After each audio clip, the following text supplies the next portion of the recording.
To be a jockey is a bit of a nomadic life, moving from city to city, track to track.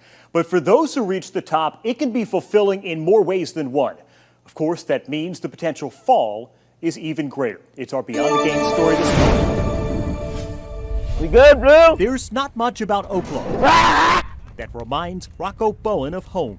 I could take my phone out. It's probably like 86, 89 right now. The Caribbean. Yeah. The 31-year-old jockey has been around the track a few times at this point in his career, long enough to let his mind wander to that shaky stride in September 2018.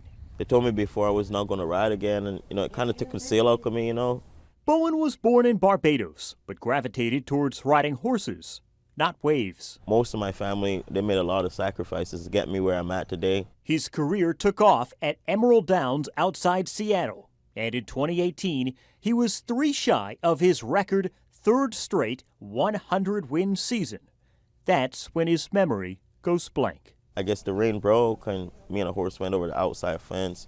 I woke up in the hospital like 25 minutes later. Rocco was unconscious for close to half an hour, suffering a concussion, separated shoulder, and nerve damage.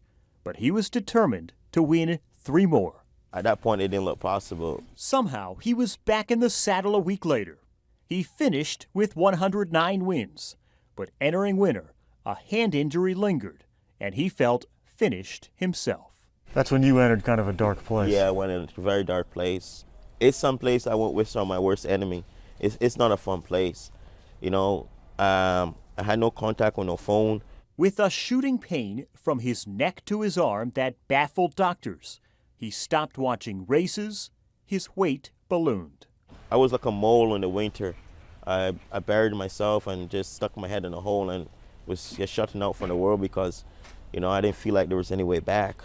Rocco spent 640 days in despair. He credits close friends, and above all else, his mom, for rescuing him. My mom got really disturbed with me. She's like, "Son, what are you doing? You're just letting yourself go." I said, "Well, Mom, there's 2 options. Either me stay here, eat on the couch, or come back home to Barbados." And she's like, "You're ready for none of the 2 yet." On April 1st, 2020, Rocco weighed 152 pounds. A month later, 122.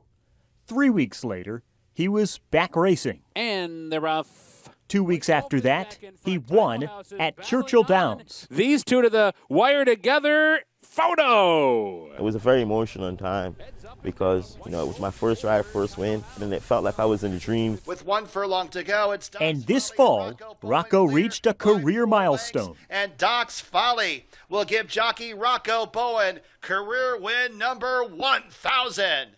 A year after he couldn't bear to watch the sport, he's back on top of it and says he dreams of buying his mom a home near a racetrack. Maybe that would be like all my giving back because I can't ever repay my mom for what she done for me.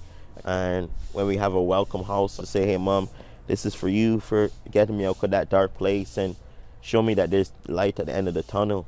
I was like, man. Oakland may not remind Rocco of Barbados, but every time he gets on a horse, there are lessons he is reminded of. There's always people out there, no matter what color, that's always trying to help you. And I want people to understand that it don't take much to help a person that you see down. It's just simple, reaching out to someone could save someone's life.